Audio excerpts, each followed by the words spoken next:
माँ आपको प्रणाम। माँ, हमने आसाराम बापूजी से नाम दान लिया था, लेकिन लोग बापूजी को आरोप के कारण गलत बताते हैं, तो क्या हम फिर से नाम दान ले सकते हैं? कृपया उत्तर देने का कष्ट करें। आपको भी बापू में संदेह होने लगा है क्या? अगर आप एक सच्चे शिष्य हैं तो आपको आपके सद्गुरु में संदेह नहीं करना चाहिए। और रही उन पे इल्ज़ाम लगने की बात, तो ये एक बहुत बड़ा षड्यंत्र है।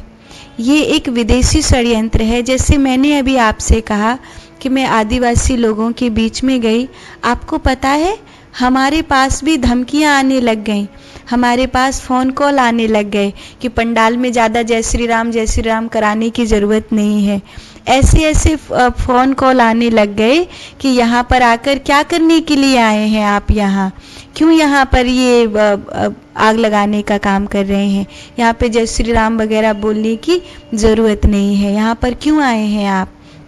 ऐसी खबरें हमारे पास आने लग गई कि सच बताती हूँ कि मैं बंगाल में कई जगह कथा सुनाने के लिए गई हूँ और वहाँ खुद मुझे मंच से ये सोचकर बोलना पड़ता है कि क्या बोलें क्या नहीं बोलें, अपनी चुपचाप कथा कहें और यहाँ से जाएं।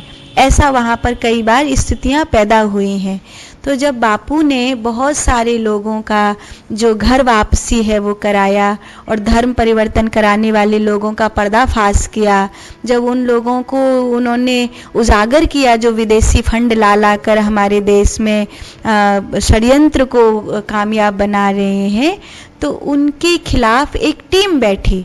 उस टीम ने काम किया, उस टीम ने काम करके धीरे धीरे उस परिवार को फंसाया, उस परिवार को फंसा के धीरे धीरे एक शिकंजा कसा, एक जाल बनाया। और उस जाल में मीडिया ने, समाचार चैनलों ने उस समय भरपूर मदद की। उस समय टीआरपी भुनाने वालों लोग, पत्रकारों ने खूब उसको भुनाया, खूब उसको ये किया। फलस्वरूप भोली भाली जनता है, किसी भारतीय संत के विषय में कोई बात हो रही है तो टीवी खोल के देखेंगे ही, और देखते देखते फिर बात चर्चा कहाँ हुई कि पैसा पहुँचाना है, पैसा पहुँचाना है। बापू ने कहा कि मैं पैसा क्यों पहुँचाऊँगा अगर मैं सच्चा हूँ तो। उन्होंने उनको पैसा नहीं दिया, पैसा भी नहीं दिया, उनके षड्यंत्रों को पर्दाफाश कर रहे थे, गरीब जनता में जाकर मदद कर रहे थे, लोगों को धर्म के लिए जागरूक कर रहे थे, लाखों लाखों परिवार को संस्कारवान बना रहे थे। और ये बात षड्यंत्रकारियों को चुभने लग गई और उन्होंने जाल फंसाया और जाल में एक भोले भाले संत को फंसा लिया। और हमारे जो भारत के लोग हैं, जो हमारे हिंदू सनातनी लोग हैं, उन लोगों ने ये विचार किए बिना कि संत की सच्चाई क्या है, इसका भजन क्या है, इसने लाखों लोगों के घर में संस्कार की अलख जगा दी है, ये देखे बिना उसकी साधना, उसका भजन, उसका ध्यान, उसकी बातें, ये कुछ नहीं देखा और बस धीरे से उसको दोषी मान लिया। और अभी होता क्या है, आपको क्या लगता है सारे मौलवी दूध के धुले हैं? वहाँ कुछ घटनाएं नहीं होती। मदरसे में पढ़ने वाली 8 वर्ष की लड़की के साथ किसने छेड़छाड़ करी? वहाँ के मौलवी ने। लेकिन टीवी पर आया, टीआरपी नहीं मिलेगी और पैसा तो पहुँच ही जाता है। पादरी सब अच्छे ही होते हैं। जिन लोगों के यहाँ 4-4 शादी की अनुमति मिल रही है, जो सऊदी अरब के लोग यहाँ पर 1 महीने की शादी करने के लिए आते हैं और अब यहाँ भारत की जो गाँव की लड़कियाँ हैं मुस्लिम घरों की, उनको बिगाड़ करके चले जाते हैं और याशियाँ करते हैं। आपको लगता है ये सब अच्छे हैं? भारत के सबसे ज़्यादा ब्रह्मचर्य की बात कहने वाला अगर कोई है तो वो हिंदू धर्म का महात्मा है। लेकिन सबसे ज़्यादा हिंदू धर्म के महात्मा को टारगेट क्यों किया जाता है? क्योंकि यहाँ पर अविश्वास करने वाले लोग हैं। तो अगर आपको आपके सद्गुरु पर अविश्वास नहीं है तो मैं नहीं कहूँगी कि आपको गुरु बदलनी चाहिए। हाँ, रही उनके सानिध्य की बात, क्योंकि इस समय वो षड्यंत्र के बंधन में है। बंधन इस तरह का है कि अब कानून भी वहाँ पर हार मानने लगा है, क्योंकि जनता साथ नहीं दे रही है। इस करके लोगों ने उसको इग्नोर कर दिया है। एक सच्चा सीधा संत जेल में पड़ा है, पड़ा है, ढेर लोग हैं जो निरपराधी हैं, पड़े हैं, अदालत में मुकदमा चल रहा है, 20 बरस 25 बरस कितने बरस लगेंगे, जल्दी से फैसला आता ही कहाँ है किसी का।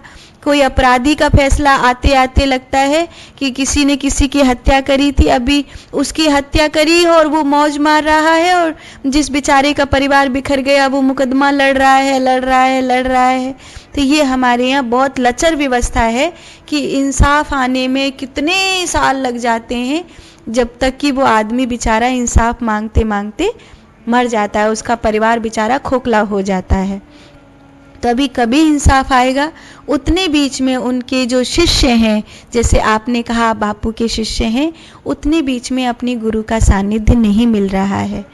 तो उस सानिध्य के लिए आपको जिसमें आपको छोटे बापू दिखाई देते हो, जिसमें आपको ये दिखाई देता हो कि मेरे सदगुरु वाली फीलिंग्स इसमें मिलती है, मुझे मिल रहा है यहाँ पर, जैसे वो मेरे लिए माँ की तरह हैं, मित्र की तरह हैं, वो मेरे लिए साधना को बढ़ाने वाले हैं, वो मुझे भजन ध्यान की बात में आगे ले जाने वाले हैं, सत्य धर्म की राह पर आगे ले जाने वाले हैं, संस्कार से पूरित करने वाले हैं, मुझे मुक्ति के पथ पर ले जाने वाले हैं।